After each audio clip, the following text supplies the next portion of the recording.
You're watching Oilers Nation Everyday with Tyler Yaremchuk. Your one-stop shop for all things Oilers. I'm back after a day off. Let's see what the chat wants me to talk about. Oh boy, let's get into it with the lead. Hello, welcome into Oilers Nation Everyday, live from the Sports Closet studio. Check them out online, sportscloset.ca. Did you do Liam's game yesterday? No, he spent too much time on the game. We got to do government. Last time I let you host the show.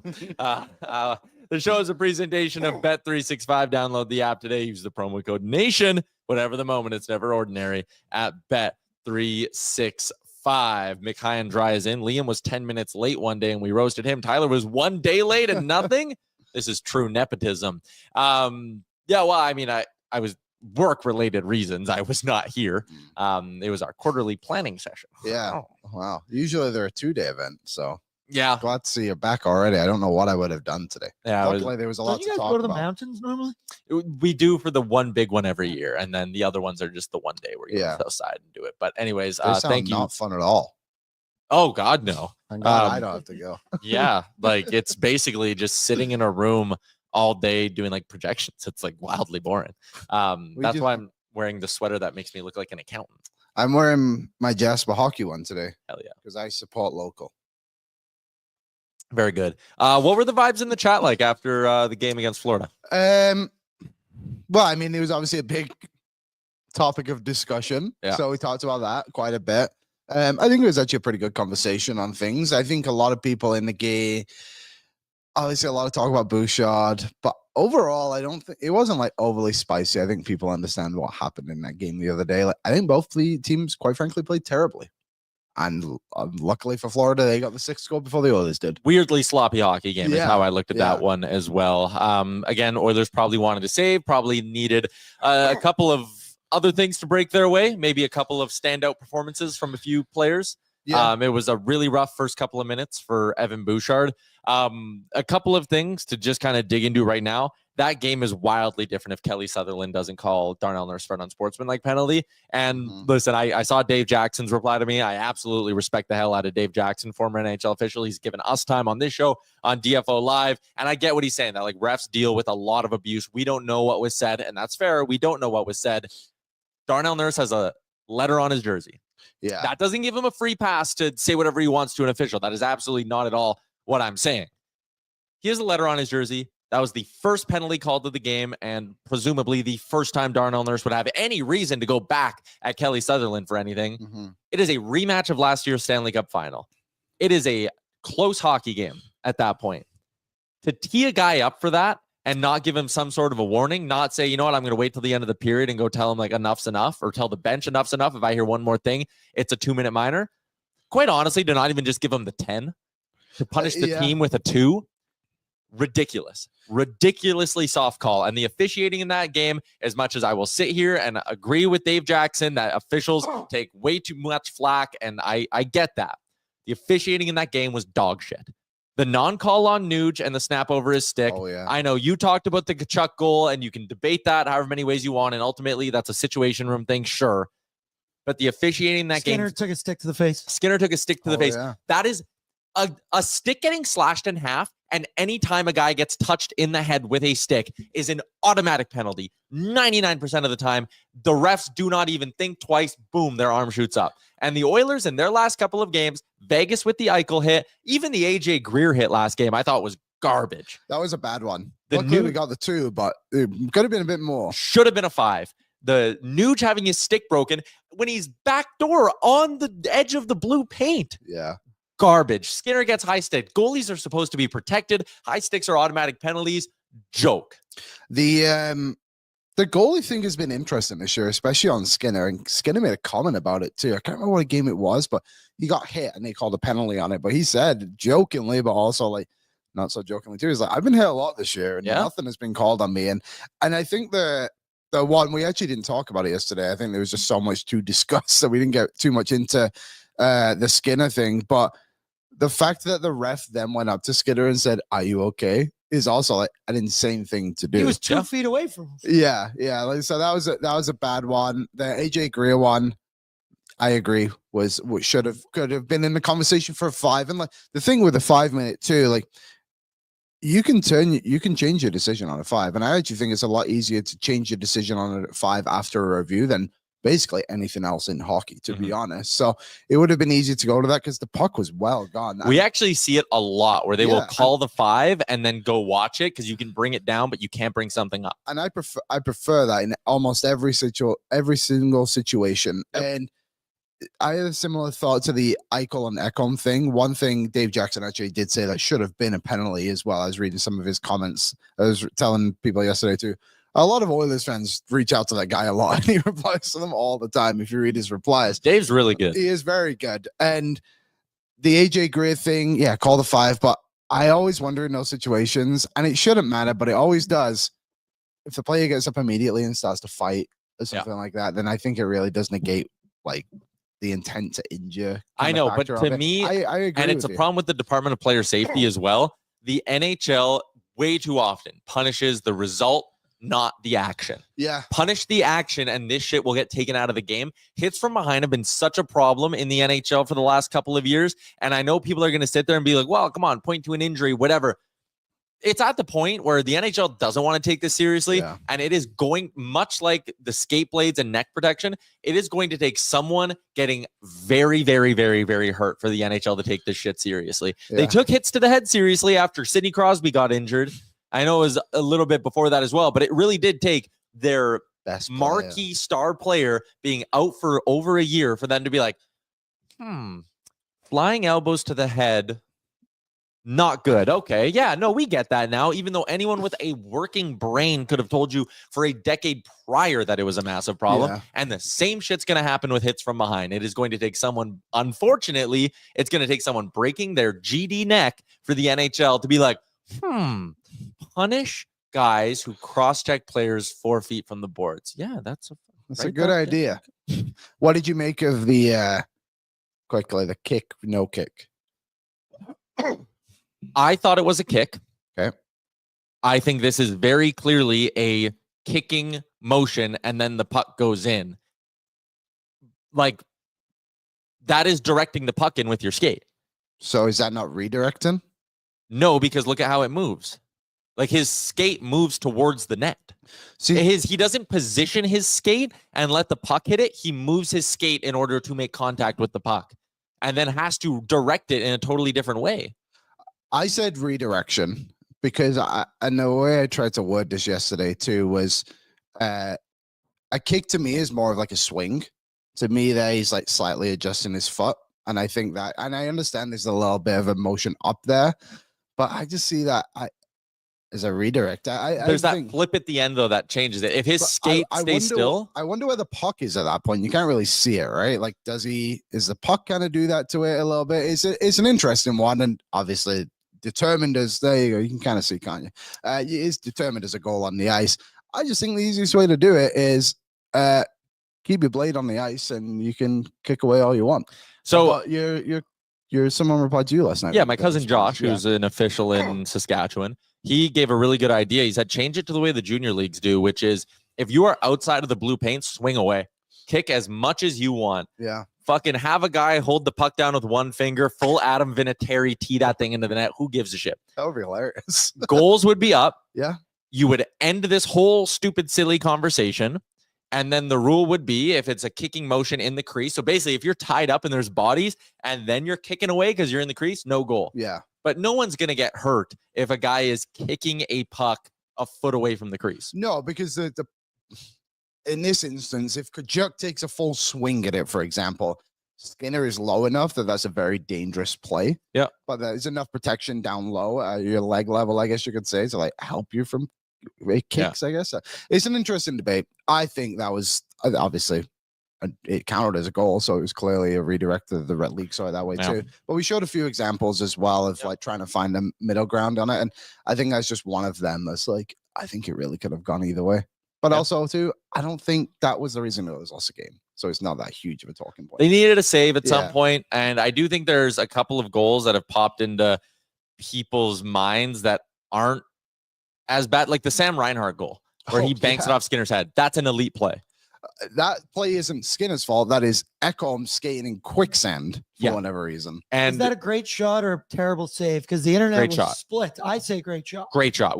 When Connor when Connor McDavid does that, do you sit there as an Oilers fan and be like, taking advantage of some shitty goaltending, attaboy 97? No, you sit there and go, oh yeah, damn, one of the best players in the world. Like, okay. And Muehlek says Reinhart tripped Ekholm. Yeah, sure. He didn't.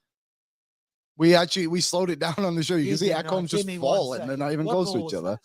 It was like 5, I think. But yeah, either way, it was Ekholm played poorly that game too. Yeah, Ekholm was bad. And I do think there are a lot of people who are deflecting a lot of blame to Evan Bouchard once again. And I even saw someone today who tweeted me and was like, if Bouchard didn't have Ekholm as his partner, he'd be in the American League.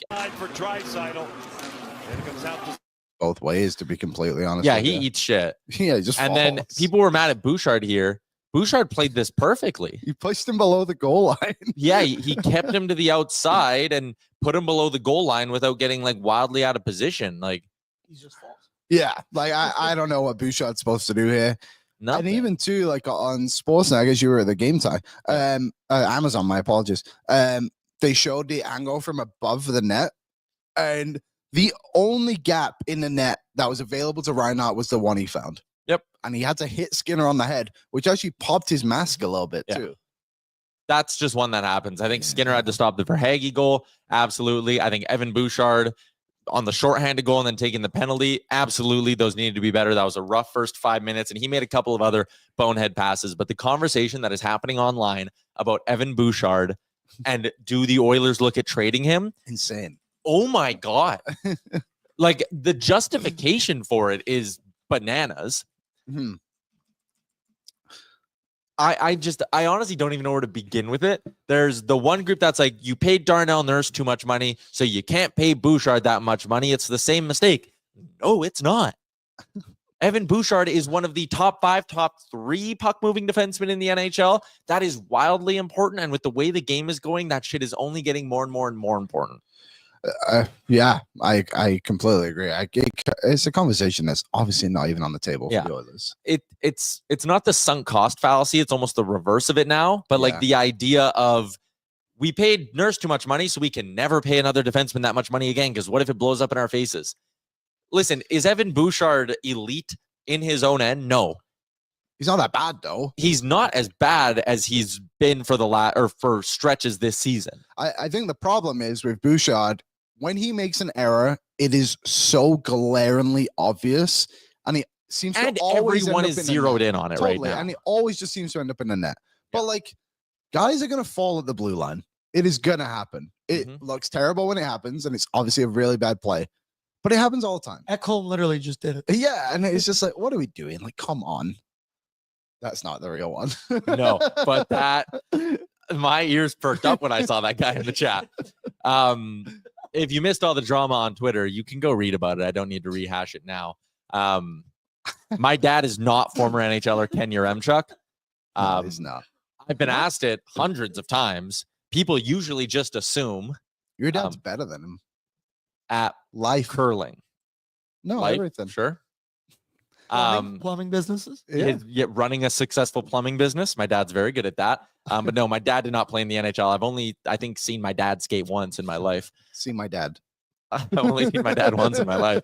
But that is just my one takeaway from my beef with Tim Peele over the last couple of days is that he won, and you can go read the tweets. He 1000% thought my dad was Ken Yaremchuk. There is no other reason why he would respond to me and say, your response is exactly what your dad would have done or whatever he said. And then he kept trying to spin it, being like, it was a joke that went over your head. No, it's not. There's no joke there. With Ken Yaremchuk's kids. Hey. Oh, yeah, because they're from Sherwood Park. They're from Sherwood Park. Right. Of course. Can confirm you are not the son. Yeah, not the son. But it was just I think somewhere like way down the line, but it's like not whatever. But yeah, it was very funny to see the reaction that my response to that from Tim got of me dunking on him, being like, whatever. And even yesterday, he was doubling and tripling down, being like, it was a joke. I didn't actually think his dad was Ken Yaremchuk. And I said multiple times to him, I'm like, then explain the joke. Like, tell the class, Tim. Anyways, there are people out there who professionally I do not like, but personally I very much like. I maybe don't like their reporting, don't like the style they go about things. But away from this, I like them. I'd have a beer with them. Mm-hmm. End of sentence. That is where I will end the Tim Peele conversation. Here's this one. You guys have dads from my Jordans? Yeah. My dad is also awesome. Tony's great. Drives a mean truck. He does. Running his own successful business. There you go. Entrepreneur. Okay. Let's move along. Let's end it. I'm good. Okay. If you're good, I'm good. Okay. Let's get to our first guest appearance of the day. It is our friend John Goyens, former QMJHL coach. His appearance is brought to you by Sober Carpenter. Craft beer reimagined. This year, Sober Carpenter celebrates 5 years of brewing award-winning non-alcoholic craft beer, from hoppy IPAs to rich Irish reds. They've got the flavor without the buzz. Find it at sobercarpenter.com or at one of your favorite liquor stores across Alberta. Cheers to 5 years of staying true to the craft. Sober Carpenter, crafted for those who sip differently. He is former QMJHL head coach John Goyens, who joins the program. He also joined Daily Faceoff Live earlier today, so we're getting a double dip of John Goyens. But we want to talk a little bit about the Oilers. Hey, can we start? Can I get just your overall viewpoint of Evan Bouchard, the defenseman? Well, I just logged in and you guys were talking about defensemen falling and this and that and the next thing. And it's just funny how the players who play the most, their mistakes or when they're scored on, are amplified that much more. And listen, famous calls through, let's call it the 80s till now. Brad May scores a famous overtime goal. Who does he beat on that goal? Ray Bourque. Who does Mary Lemieux beat on his first goal? Not on his first goal, that goal where he's skating. He's got one guy on his back. He's got Ray Bourque skating in front of him. He tucks it and then he makes them both look like they're junior players and he's playing in another league. It's Ray Bourque. Like, you look at the famous Steve Yzerman goal against St. Louis. If I'm not mistaken, the player who actually turns over the puck in the neutral zone is Wayne Gretzky. You know what I mean? Like, it's just so easy now more than ever before to amplify the players who play the most. And when their mistakes are highlighted the way they are, and sometimes without context, it just puts them in such a tough spot. When I look at a guy like Evan Bouchard, the first thing I will start with, what he does at the National Hockey League level without being an elite skater is pretty special. And I'll tell you why. You go through the National Hockey League. You look at first power play QB kind of guys, offensive guys.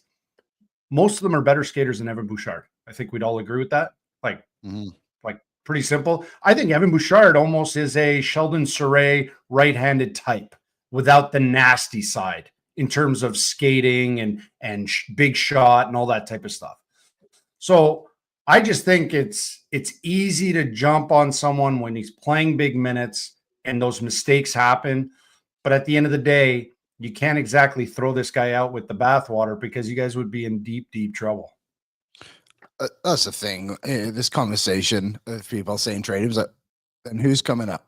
Who's the next guy? Because he is Troy Stetcher. Come on. He is your number one right shot defenseman who consistently plays 20 plus minutes. And like, again, I think it's foolish that we're even having to get to this point where there are people who legitimately think it would be a good idea to trade him. But coming into the year, John, there were obviously and understandably a lot of question marks about this Oilers blue line. The right side looked thin. A lot of people wondered, is it going to be able to keep them afloat until, the eventual help comes closer to the trade deadline? But like, just looking at the numbers, the Oilers are top 10 in 5-on-5 shots against per 60. They're top 10 in expected goals against per 60 at 5-on-5. Like, the numbers tell me they've actually defended pretty well. So I guess I want to ask you, and you broke down some film for us, which we'll get to in a bit, but like, what do the Oilers do well when it comes to defending?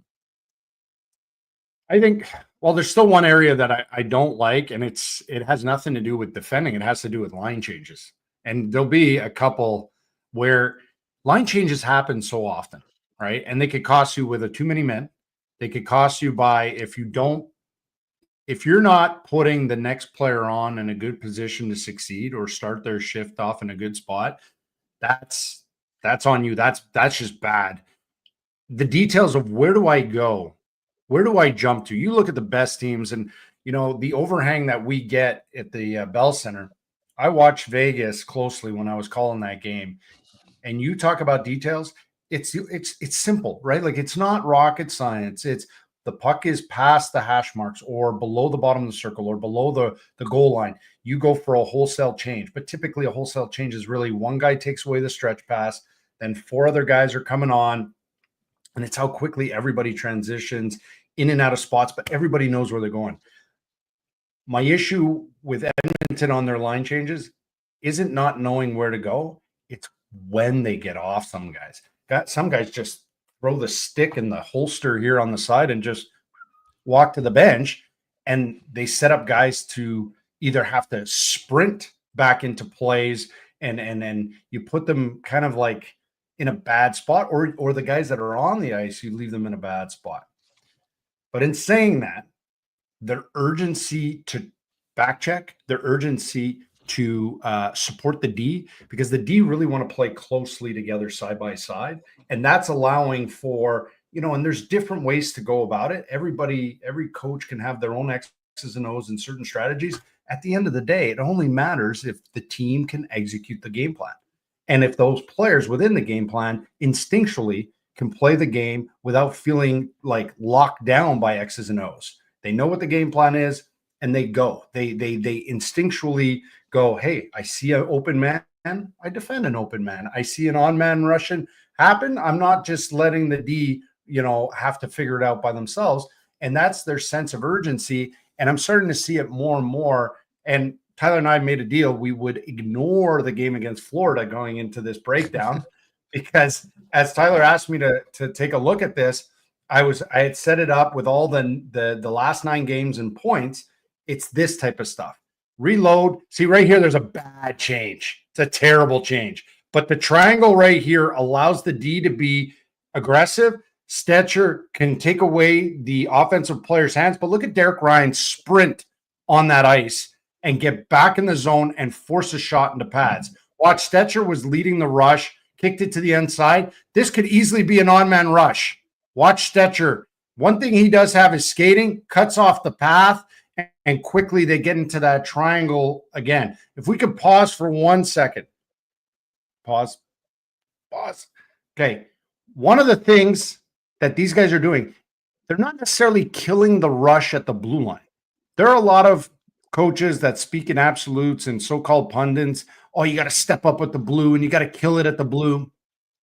In fact, if you have good strategy and understand space and understand timing, there are teams that do a really good job of killing the rush after the blue line. And that's what Edmonton's doing. Their numbers after the blue line, because you could go through all kinds of analytic platforms. They might say they're not killing the play at the blue line. But who's to say it can't be you're killing the play 5 feet later or 10 feet later, or you're not giving up opportunities from the slot. And that's what they're doing is when they can't kill plays at the blue or even sooner, what they're doing is they're steering you. They're steering you to the outside. They get into a lot of these triangles.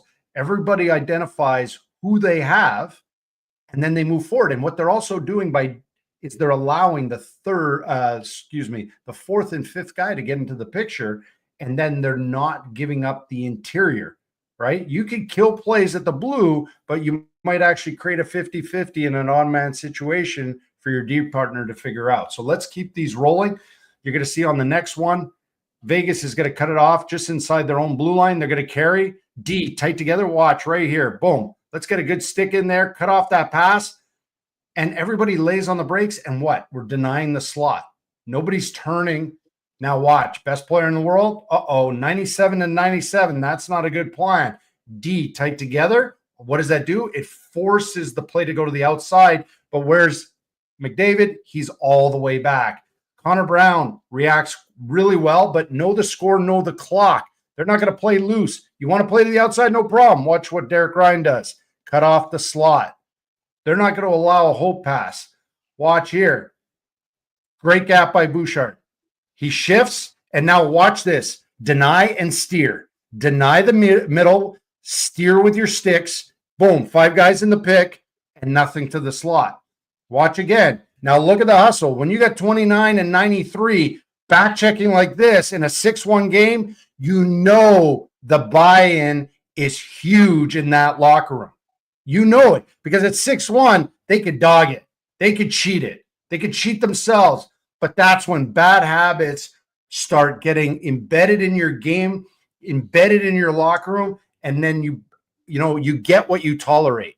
And the fact that those two guys are tracking in a 6-1 game with 10 minutes left shows me that these guys have dialed it up and really bought into defending the rush game more than ever before. I think it was really interesting, and I didn't intend for this to become an Evan Bouchard segment because there was obviously more to those clips than just Bouchard, but on a few of them where they were defending off the rush, and like you said, something the Oilers have done pretty well, defending off the rush, Evan Bouchard was front and center for that, and I think sometimes this fan base gets frustrated because he's not your Matthias Ekholm style of a defenseman that's going to, lay a cross check into you, play physical, pin you up against the boards and that kind of stuff. But he does do certain aspects of defending well, even if they're not, again, what a traditional defending defenseman or defensive defenseman does. Or are you going to crap on a QB every time they throw an interception and just say, hey, we got to trade this guy. We got to sit this guy. Every time a guy goes to the plate with runners in scoring position and he strikes out or he pops out, or he takes a third strike call, you're just going to say, hey, bench him, trade him. Like, this is the thing. It's like, it's nonsensical. Everybody's got to chill out because the thing is if you only highlight the mistakes, nobody's ever going to be good enough for your team. Nobody. And I was in the house yesterday for Buffalo versus the Canadians.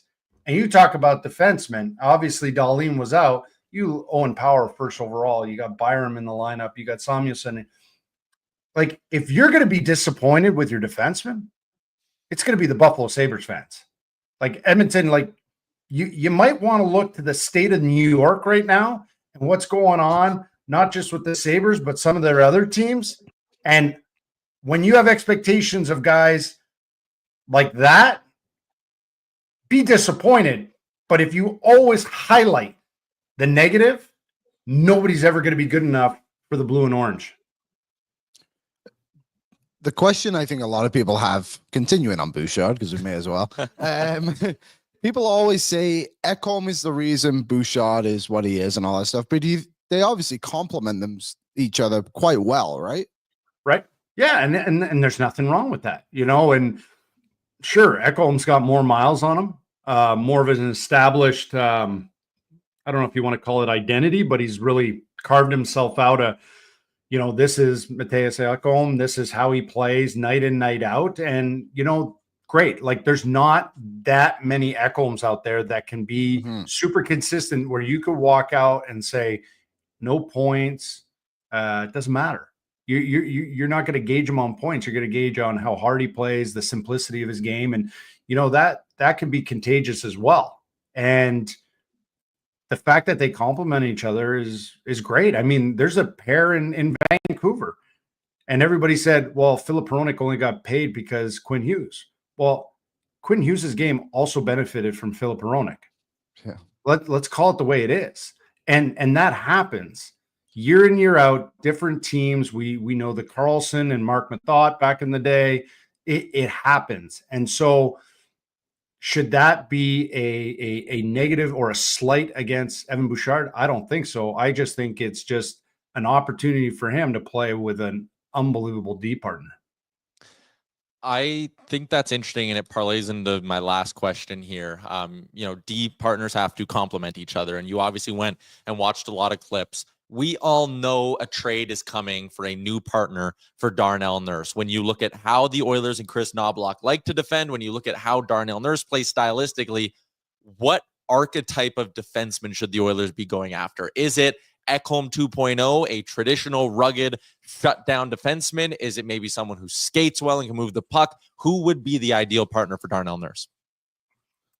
Yeah, I think answering the archetype might be easier because, as you know, Tyler, especially the hockey nerd in me, I'm always looking at rosters right across the league, depth charts, going cap wages, going Puckpedia. I'm always looking at this type of stuff. And, there's not that many teams that want to give up those types, right? You know, that could come with a heavy price. You think about what Tampa had to do to pay for Barclay Goodrow back in the day. I know that's a forward, but my point being was people were like, I can't believe what they gave up. I can't believe. But if your goal is the Stanley Cup, you're going to have to give up a little bit extra. I think you could say big and rugged, but they got to be a hell of a skater, and they just got to have their body of work has to be high percentage plays with the puck, high percentage support, and in all facets of the game. We know Darnell Nurse sometimes skates himself into trouble with the puck. You know, he doesn't necessarily scan the ice over the net enough sometimes when he's coming around. And that's not a slight at the fact that Ryan Reeves hit him and stuff like that. But it is true. Like sometimes he'll go back for pucks and he'll start skating into situations and he almost gets surprised. And I have an acronym for that, is like when you go back for pucks, look, skate, decision. It's not the best acronym in LSD, but it is what it is, right? But you avoid surprises. And by doing that, you've looked, you know which angle you want to take on the puck to skate. Your decision is made based on the first two elements. Am I chipping it, skating with it, passing it, clearing it, fight, live to fight another day? I think he needs someone that has not just the ruggedness, but the steadiness and calmness to his game with and without the puck. Tremendous stuff, John. Speaking of LSD, this was a good trip for us into the film room with you. The chat loves you. We appreciate your time and all the research. Thanks for doing this. Have a good holidays. Yes, there you go. John Goyens. You can catch him weekly on Daily Faceoff Live with the Coaches Room, and I'd say monthly, I guess, here. He kind of pops on. We're going to do it more, though, because he's good. And, again, you guys in the chat like him. If you guys in the chat like him, we like having him on. Tyler Mueller-Cast for his socials. I will post it in the chat. At gourmet_hockey on Twitter if you want to find him there. Or click this link. Oh, putting links in the chat. Technology. There we go. Crazy things are happening there. Okay, there was a couple of things that I wanted to get to over in the YouTube chat. Brought to you by our friends at Odd Company Brewing and the all-new Nation Beer. Tonight is our staff Christmas party. How many Nation Beers will I have?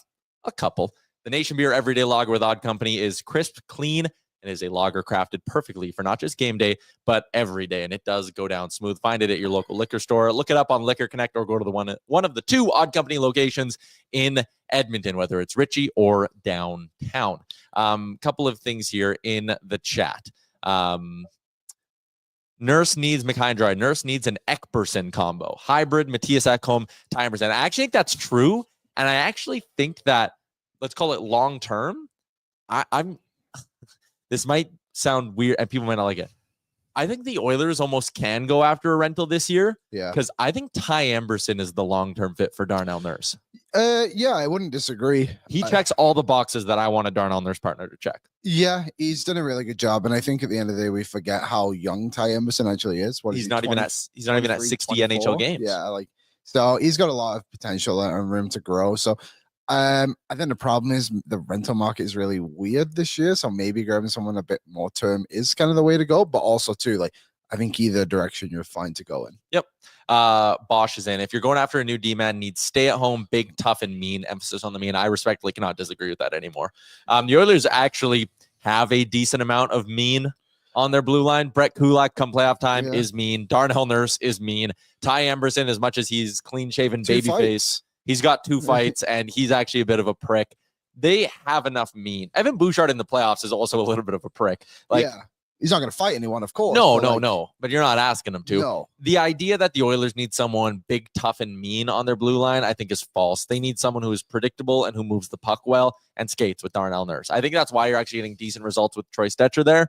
You just need a better version of that. So big, tough, and mean, I think, is an archaic way of viewing the Oilers blue line and not the correct way for the team to go about it. Matthew is in, and Matthew watches a ton. And this is respectfully, I understand there are differing opinions, but he says we can't give Bush an 8-year deal. If we do, Kane definitely won't stay once his contract expires. Plus, we got to re-sign Kulak and Jeff Skinner if he stays. Got to be careful. Matthew, again, love that you watch the show every day. It's great. If you do not give Evan Bouchard 8 years because you are worried about the next contract for a mid-30s Brett Kulak or a Vander Kane, that is a catastrophically terrible decision for an organization to make. Young, elite, right shot defenseman. Young, elite, puck moving, right shot defenseman. Old guys. young, elite, puck-moving right shot defenseman, old guys. You don't pick the old guys. Yeah, ask Nashville about that right now. One more time. Don't. You drafted a high-end offensive defenseman for a high-end offensive team. A guy who, over the last 2 playoffs, has been the best defenseman in the playoffs. Yeah. And you want to say, don't give him 8 years because you're worried you might not be able to re-sign Evander Kane, who I think they might buy out this summer.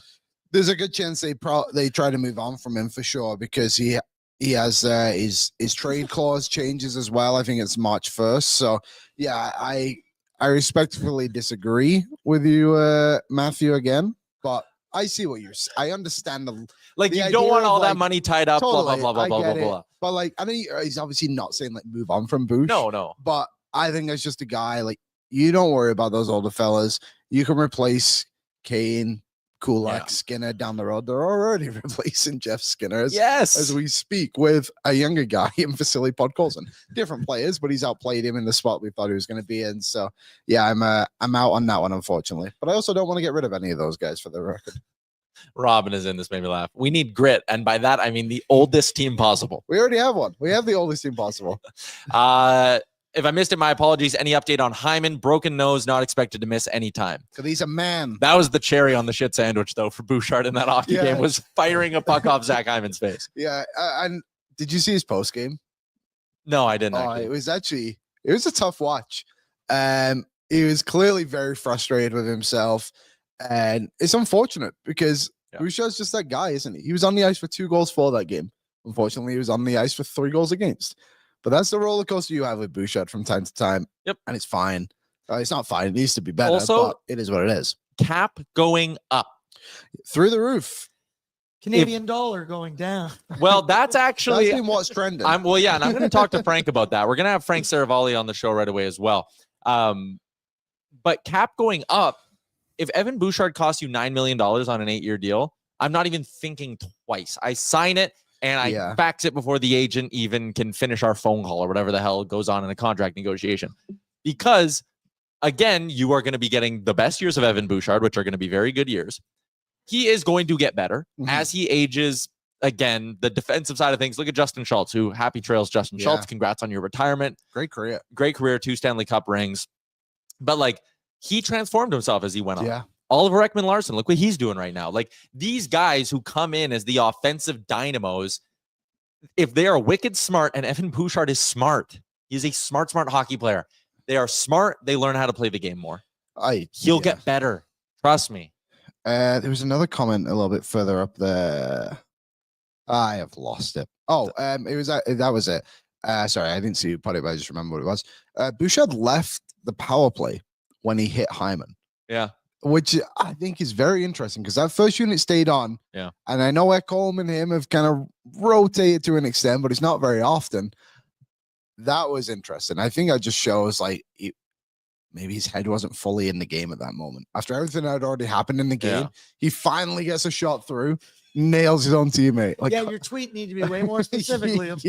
Should have said, don't hit Zach Hyman in the face. But yeah, that was a tough night for Bouch. 100% think he'll bounce back tomorrow. Yep. Naeem, are we worried about a Bouchard offer sheet this summer? Not at all. The Bouchard offer sheet only really affects the Oilers if it's north of $10 million. And no team's going to be giving up that capital. That's the thing. The Oilers actually have some cap space, if I remember correctly. Is that right? I don't know how to find it on Puckpedia. Yeah, Tanner is in. Slam $9 million for Bouch and hope he takes it after a tough start. Absolutely. Oh, they have 11.6 million in cap space next year, but that is before the cap goes up. So that's still with 88 million. So let's just say they have 14, 15. Yeah. So I've kind of done this exercise on the site. And again, I almost feel like I need to do it every 6 weeks to kind of remind people of the cap picture. But with the cap increase, they'll be at about $16 million, just a hair over 16. Yeah. If you give Bouch 9, again, that is with Draisaitl's contract kicking in too. Yes. If you give Bouch 9, you're going to have $7.6 million. Your goalies are locked up. You have Nurse, Ekholm, at that point, Bouch, Kulak. Emberson's going to be cheap, Stetcher as well. So let's even say Emberson comes into 1.5. Yeah. So two at the now, max. so you're going to have $6 million left over with both your goalies signed, 7 defensemen under contract. So you're good there. And you have McDavid, Draisaitl, Hyman, Kane, Nuge, Arvidsson, Henrique, and Janmark. You have 8 forward signed. You would have $6 million at that point. And that's if the cap goes to 92.5 and not any higher. You'll have $6 million at that point to sign, we can call it 5 forwards because you want an extra. And then let's assume Savoy and Philp are 2 of those forwards. So then you have $4 million for 3 forwards. Yeah. Did I miss? Oh, did I miss Bud Colson? 1, 2, 3, 4, 6. Signed. Oh, yeah, sorry. Yeah. So, sorry, that's $6 million with 9 forwards. Right. So you actually have $6 million for 3 forwards. Let's say one Savoy, you're down to about $5 million. Yeah. Let's say another one is, like you said, Phil. So now you're down to $4 million with 11 forward signed. You can go out this offseason and sign a $4 million forward. Yeah. I like we said, there's the event. And that's with Bouchard at 9. Yeah, there's the Evander Kane conversation in there too. Like, what do you do with him? Highly doubt he starts next season on the Edmonton Oilers. Back to LTIR. I like somewhere else. I think so too. But I talked about this on ONR yesterday, and I think I'm wrong for sure. But like, Evander Kane has been really, really good for the Oilers in short sample sizes of like when he came in. Obviously, he played however many games, was good in the playoffs. Came back is what it is. But like, say they say to him like, "Hey, come play 40 games for us, including the playoffs," and then next year it's like, "Oh, injury's back again. He's back March 1st. He gets 40 more games out of him, and then he's a free agent." I don't know. I think that's unlikely, but like not a bad idea. If I was Stan Bowman, that's what I would do. I don't think that's a poor view. Yeah, thank you. And then people saying like, oh, but then the McDavid deal and the Skinner deal. Okay, one, by the time the McDavid deal kicks in, we're due for another big cap increase. Cap could be $100 million by that point, to be fair. For the record, the Oilers also have $50 million in cap space. Yeah. For sure. So when McDavid's deal has to kick in, by that point, Arvidsson and Henrique both off the books. There's 7. Kane is off the books. There's another 12, or that brings you up to 12. Ekholm's off the books and Kulak's off the books. If either one of those 2 guys are back, Kulak will maybe get an increase just because the cap will go up. And he's only 30. Yeah, he's only 30. We do forget about that. But if you want to bring back Kulak and Ekholm after their deals expire, which is so far down the road, I can't even believe we're having this conversation. If you wanted to bring both of them back, right now they're a combined 8.75. I don't think they're more than 8.75 when you go to bring them back. No, probably not. Certainly not. The cap's going to be very interesting too, because Hyman and Nuge are obviously on great deals right now. But if the cap keeps going up, that $5 million is going to be like the equivalent of what you probably play a 3rd-line player. Yep. So that means the Oilers are probably going to be able to upgrade at some point. We'll talk about this in 3 years. Yeah, that too. Okay, I do have a Sherwood Ford Giant question that's going to eventually parlay into our conversation with Frank Seravalli. It's brought to you by Sherwood Ford the Giant and Nation Valet Service. They come and pick you up. How about that for customer service? That is what you get when you make Sherwood Ford the Giant your next dealership. Nation Valet, give them a ring. They pick up your vehicle, drive it to the dealership, do any sort of routine maintenance that needs to be done on it, drive it back to you. Simple as that. Even if you're at work, at home, don't matter. Sherwood Ford the Giant. Tomorrow's a Sherwood Ford Giant game day edition of the show, which we are excited for. Edmonton will be taking on Boston. Here's your Giant question, Liam. We should have asked John Goyens this. The situation is this. You get $1 million, and all you have to do is pick a team in the NHL, and they have to not win the Stanley Cup for the next 15 years. Right now, you pick your team. If 15 years goes by and that organization does not have a Stanley Cup, you get $1 million. Okay. Which in 15 years with inflation will be worth about $2,000 in today's money. But the point is, that was a good inflation joke. The government. What team are you picking? What team do you think is so far away from a Stanley Cup that you do not think they are going to win one for the next 15 years? And you're confident enough in it that you would want $1 million? The Nashville Predators. Explain. They're obviously very old. I don't think they have like high-end prospects. In fact, they trade most of them away. I think when you look within that division, obviously Bouchard is going to be around for a while. I'm sure Chicago will get another high-end pick as well. That'll help them. Minnesota, Kaprizov's not exactly an older guy either. I think there's just a lot of talent in that division. Dallas as well, Stankoven and Johnston. Like, they've got a good group coming through. And I just think that they're going in the wrong direction already, and it takes so long to get back up that by the time they get to that point, they're going to still be in the middle of the pack, and then they got to keep growing. So that's my pick. But you said I was wrong. I just think Nashville's still enough of a destination that I could see them doing like maybe even what LA kind of did, where like for 2 years it's just shitty here. And they nail the lottery maybe once, get another good top 10 pick. They get their centerman sorted, and then it's like, boom, year and a half, 2 years from now, we're sitting there being like, oh shit, Nashville with Saros and Yossi's still solid. They figured it out a little bit. So LA won their last Stanley Cup 10 years ago. Yeah. Do you think they can win a Stanley Cup within the next 5 years? No, but that style of rebuild. Okay. You kind of get what I'm saying. Like, they didn't fully tear it down at any point. They just morphed with their core. So who's your pick? Because you wouldn't tell me. I wouldn't tell you. I have one in the East, one in the West.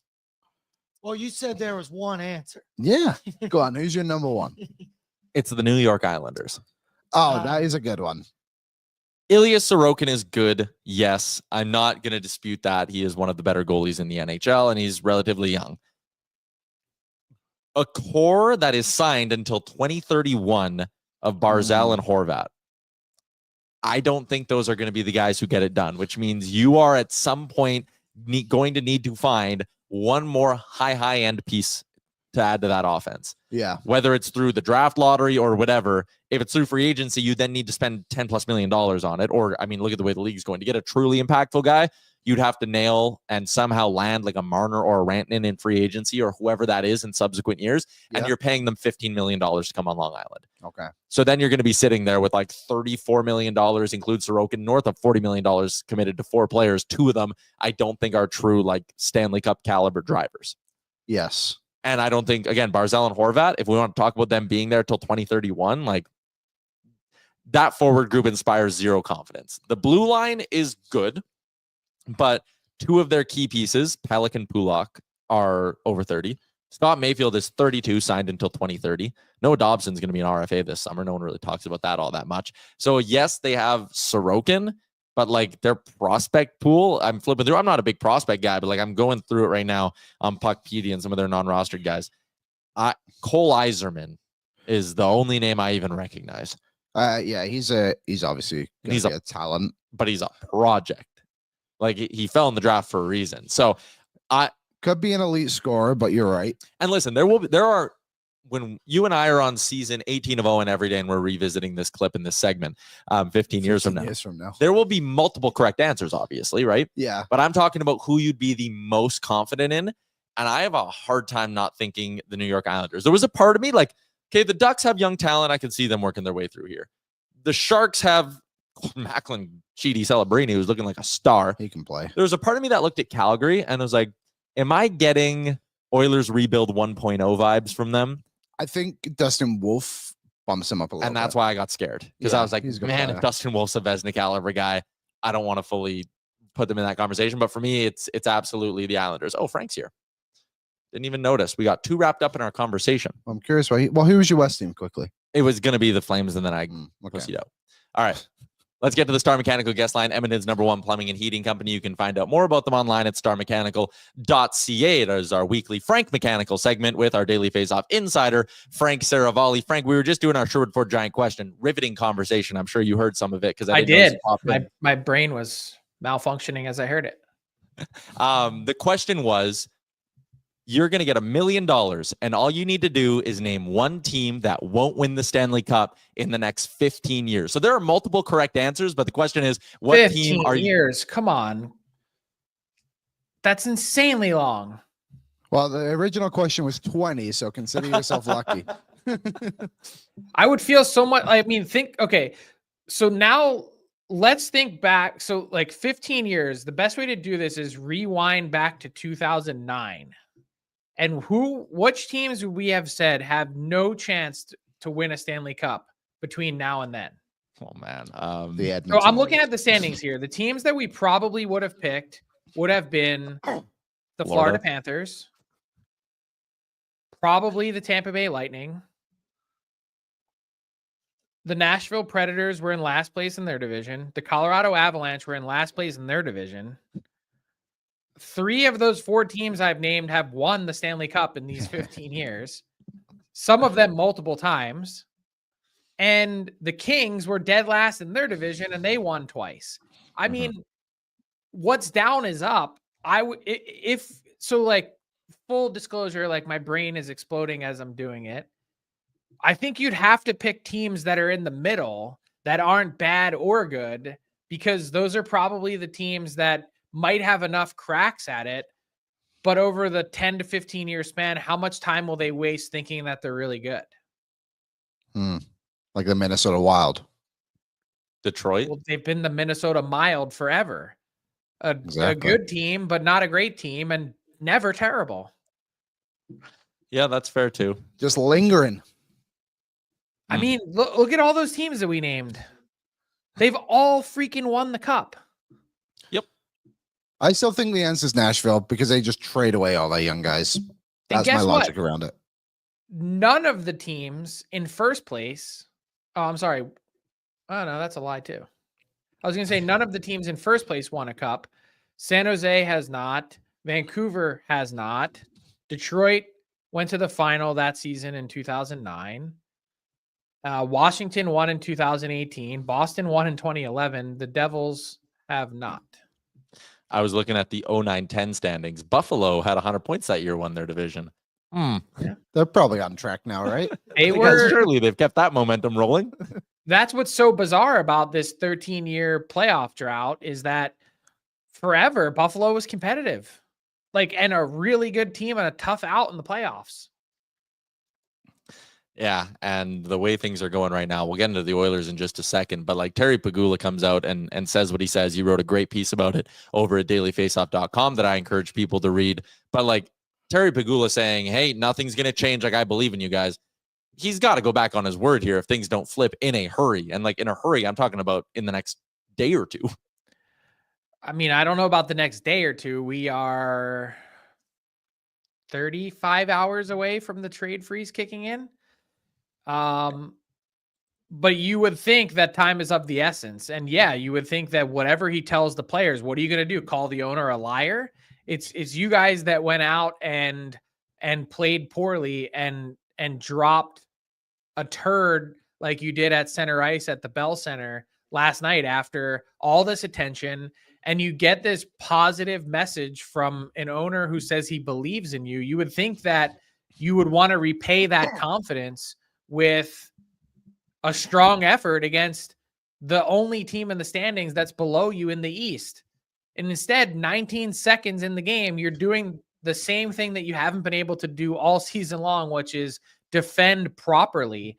It's a mess. And I don't know where they go from here because there are no easy solutions.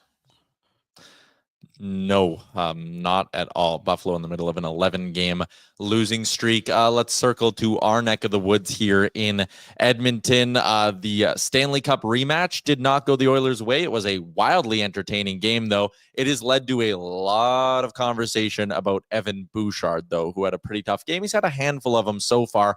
Where do you, as kind of an outsider from this market, and you're out of the pressure cooker that is watching the Oilers every day, where do you come out on the Evan Bouchard conversation? There are people saying, do not give that guy 8 years. Do not pay him even close to what Darnell Nurse makes because it'll be another Darnell Nurse style mistake. There's people like me and Liam who say you sign that guy and you don't think twice because he's an elite young player. Where do you come out on Bouchard and the idea of, again, him needing a new contract in the next 6 months? Not to sit on the fence, but probably somewhere in the middle, because I do think you absolutely are signing him, but I think you have to do it within certain guardrails and parameters. It can't just be a blank checkbook. And he's definitely played his way out of the $10 million a year conversation that I thought he was probably going to be pretty close to based on last season. And I think you evaluate it as you go, because there's so much to like about Evan Bouchard's game, and he does a lot of things that not a lot of people can do. I'd say he's absolutely a top 15 defenseman in the NHL, but he's not a Norris Trophy candidate. And I don't mean to offend anyone when I say that. He can pile up all the points that he wants. It's still, mental miscues that I think are his own worst enemy. It's a split second lack of focus, it's not even compete, because I think he wants to work and he wants to, grind to do it. That's not, I'm not questioning his compete at all. It's just, you talk to goalies that try and be dialed in and really, the intensity required and intention required to track pucks and to focus that closely. There's a reason why those guys are skating around when the puck's at the other end of the ice and not, trying to take their mind off of exactly what they were in, because you can't do it for all 60 minutes. It's like the best ones do it from stoppage to stoppage, like TV timeout to TV timeout. And then they can take their mind off of it for, a couple seconds, get a drink, check out the ice girls if they're skating around, and then get back in to the crease.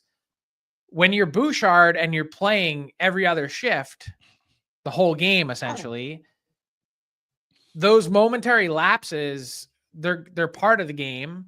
It's about trying to limit them and cut down. And I think the only thing that I'm missing from watching his progression is like, you'd like to believe that the number of those mistakes gets cut down every year.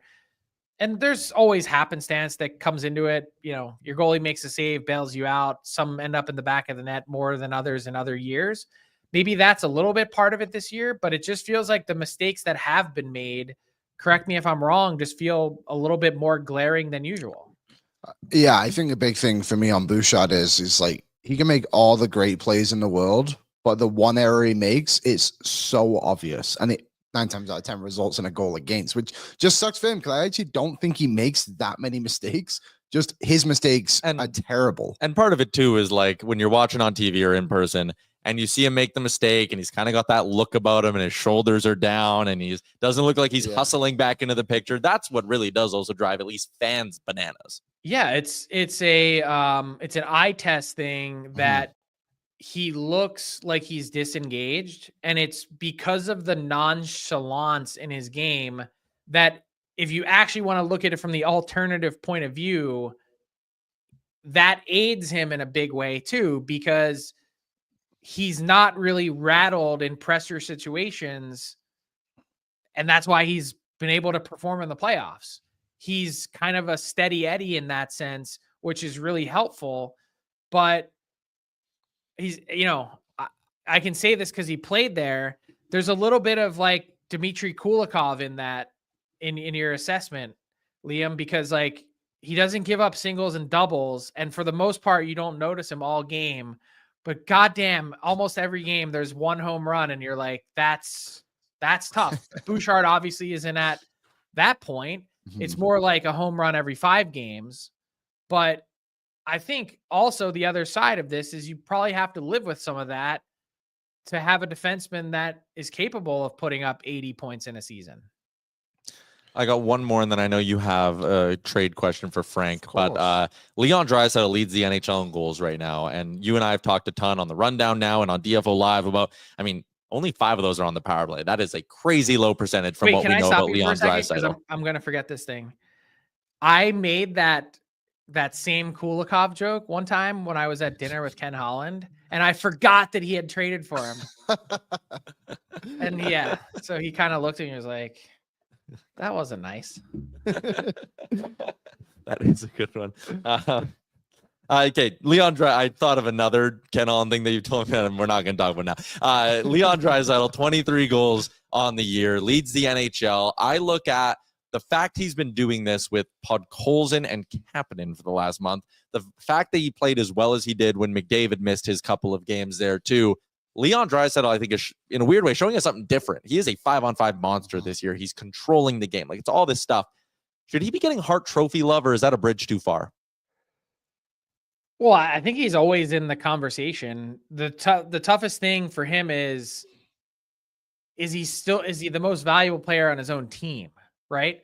It's the limiting factor for Mikko Rantanen. It's the limiting factor for Cale Makar in the Hart Trophy race. When you've got someone that, is in that conversation every year, just by pure voting standards, that person takes a back seat. So wait, you're telling me Draisaitl is not a power play merchant? This is news. Crazy, isn't it? I know. Crazy stuff happening in this city. Yeah. So let me throw something at you and you tell me if I'm crazy in thinking this way. Maybe the award that Leon Draisaitl should be getting more consideration for isn't the Hart, but the Selke. There has been a section of this fan base that has hammered that. A lot of analytics people, I think, have hammered that home as well. I'm with you. And I think one of the things about Draisaitl, sometimes almost like Bouchard, his body language drives the fan base nuts. We just had John Goyens on who talked about how the Oilers have some sloppy line changes, and that's like a part of their identity. And it's like, yeah, no, that's Leon who does that a lot. But when he is dialed in and engaged, which again, he has been for this entire season, I think he is one of the best defensive centermen in the NHL. I agree. And I think his compete is there too. And I'm just laughing because, like, if you had said that out loud 5 years ago, what would people have said? Would have laughed. Yeah. They would have said the same thing if after that 49 or 50 game, whatever sample size he had that rookie year, if you would have said at that point that Leon Draisaitl would win a Hart Trophy. I remember when he first came in, the book on it was like, he is a great passer, but boy, he cannot skate and he is not a finisher. And then he showed up in the NHL, showed that for, I think, maybe the first season. Then when he came back after that weird 40 game thing, it was just like, holy, this guy was flying and a one-timer now. I remember the whole thing was he was skating with a Hungarian speed skating coach. Really? I remember that being a conversation somehow.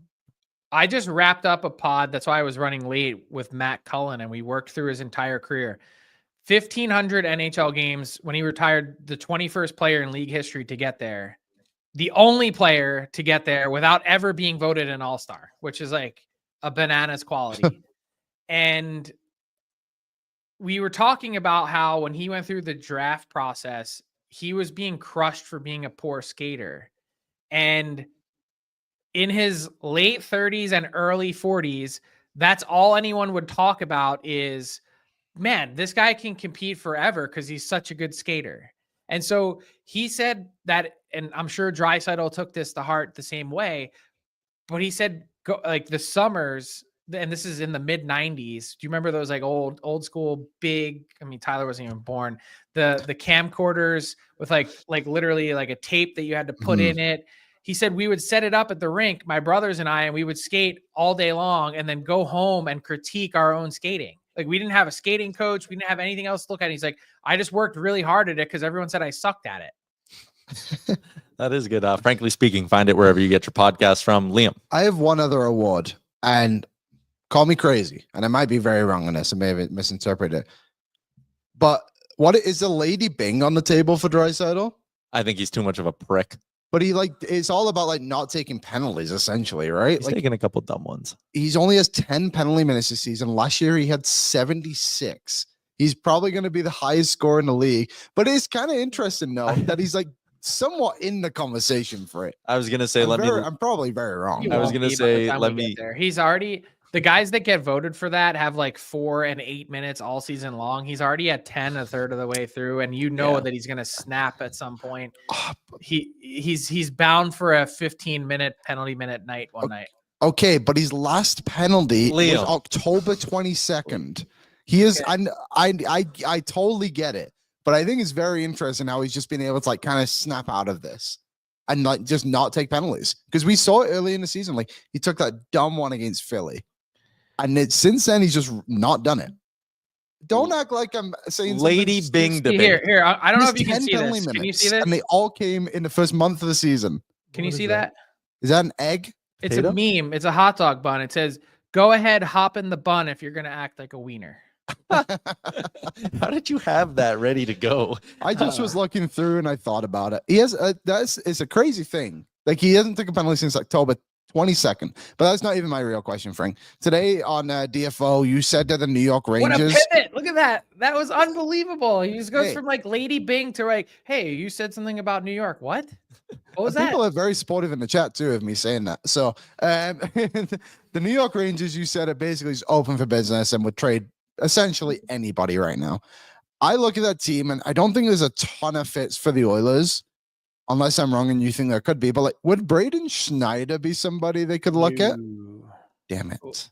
I mean, I was in Edmonton for the game against the Rangers last year when Braden Schneider lit them up. He was so good that game. I don't think he's a guy that they're trading. And beyond that, I just don't think the Oilers and Rangers are good trade partners. Yeah. I think they're both looking to be good now, and it's really hard to make a deal like that. And by the way, I just don't think the Oilers have been active in any trade market so far this year. Because of what they're dealing with. They have to just allow it to accrue, right? Yep. And they also really need clarity on Kane. And every indication that I have is that he's trending towards like quite literally a mid-March, late March return. And the question will be, are we going to roll the dice or not? Are we going to play it straight? Too early to make the call. Okay, I know we should let you go, but I have one about the Bill Masterton that I just really About I'm kidding. The Canadian dollar. How concerned is the NHL about this? I'd say mildly concerned. Look, a lot of like the vast chunk of the revenue that they earn is in US dollars, so it's unaffected. But I can tell you the Canadian teams are concerned because they make money in Canadian dollars and they pay out players in US dollars. So $100 million on the cap all of a sudden becomes $142 million in Canadian funds. And it's not easy, a not easy environment to navigate. Luckily for the Oilers, they printed money last season and they're in good shape. But yeah, certainly every cent that the Canadian dollar drops, and it's down about 4 or 5 cents this year. I have a little ticker on my desk upstairs, and it's certainly of concern because each cent is 20, each cent drop is roughly $20 million of HRR lost. So, you drop 5 cents, you're talking about $100 million that have vanished just by currency conversion. Fair. All right. I know we kept you long. We appreciate your time as always, Frank. We'll chat with you tomorrow on DFO Live and the DFO Rundown. Double dip. Frank Mechanical out. There you go. Frank Seravalli on the Star Mechanical guest line. Quickly, because we're late, let's wrap up the show with some talk for our friends at Bet365. Download the app today. Use the promo code NATION. Whatever the moment, it's never ordinary at Bet365. Leon Draisaitl to win the Hart Trophy, 25-1. Leon Draisaitl to win the Selke, 40-1. What's the Lady Byng? Call the number. That's what it says when I try to click Lady Byng. Nathan odds. McKinnon won the Nathan McKinnon won the Lady Byng, by the way. Really? He did. With 12 penalty minutes. The highest penalty minutes has won since like 2010 was Anze Kopitar at 16. I don't think it's that crazy. It's not likely, but it's not crazy. Ty, that was an under the radar. Fantastic joke. Other sports report. What do you got? What do I have? Sergio Perez left Red Bull today in Formula One. That's big. Which is big because he just signed a new contract. Where did he go? He just left. He has got nowhere. There is no seat for him available right now. So in Formula One this year, for everyone who doesn't know, there's obviously 2 races on 2 drivers on each team. And if you, what was it? It was something like if you added together the difference between every driver on each team, you would still not have enough to fill the gap between Max Verstappen and Sergio Perez, which is insane. Like Red Bull have a great car and Sergio Perez sucked. So he is gone. I don't know where he'll go because I don't think there's a spot left for him right now. So nowhere. But he makes a ton of money and he doesn't necessarily have to. What else do I got here? Nothing new on the baseball hot stove. Nothing there. Josh Allen is minus 1,000 to win NFL MVP. Fantastic stuff. Interesting. I wonder what that would have been if Joe Burrow played on any kind of good team. Yeah, he's 100-1, but he's probably been the second best quarterback in the NFL. Maybe Lamar's second. Yeah, those 3 have been on a different level for sure. Absolutely. The Chiefs are underdogs with Patrick Mahomes' status uncertain. Interesting. We'll talk more about that later in the week. Practiced. I'm really? Smash that. They have to play on Christmas Day. They play like 3 times in 11 days. Yeah. So I think they'll rest him for this game because it doesn't matter that much. That wouldn't make sense. I'm in the semis. I need him. No. And yeah, it's interesting. All right, that is a wrap on today's edition of the show. Tomorrow we'll have Tyler Ennis and more on a Sherwood Ford Giant Game Day edition of the program. Jason Demers is going to swing by on Friday, probably. Oh, also Stephen Brunt on the show tomorrow. Oh, yeah. That'll be interesting. You guys know him from Sportsnet, a bunch of other things. He's been in the sports world forever. He's doing a limited edition podcast series with us. I got some good questions from. All right, giddy up then. Okay, that's a wrap, everybody in the YouTube. You were fantastic. Remember, new Nation Vacations up on nationgear.ca. That's my last plug of the day as we wrap things up. Enjoy your Wednesday, and we'll see you tomorrow. Oil up. Thank you for watching Oilers Nation Every Day. Hit the subscribe button to never miss a show. And for more, visit OilersNation.com.